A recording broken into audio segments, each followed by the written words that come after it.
Mga kabisaya, kumusta ug mayong adlaw kaninyong tanan? Kini ang inyong higala.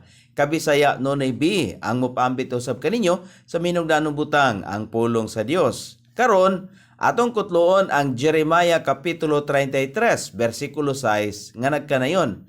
Tanawa, ako modala niini sa kaayuhan og tambal, ug ako moayo kanila, ug mopadayag ngadto kanila sa pagkadagaya sa kalinaw ug kamaturan. Ang tao dili makaluwas sa iyang kaugalingon. Nanginanglan siya og usa ka manluluwas, dadon sa Dios ang kahimsog ug tambal. Ang kalinaw ug kamaturan ipadayag ngadto kanila. Apan ang tinuod nga kalinaw ug kamaturan anaa sa persona ni Hesus Kristo.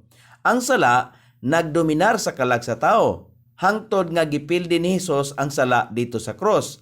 Si Hesus miingon nga sila nga mga mamaayo og lawas wala magkinahanglan sa usa ka mananambal. Apan ngadto sa mga masakiton, mianhi siya aron ayuhon ang mga masakiton sa espirituhanon. Salamat og maayong adlaw.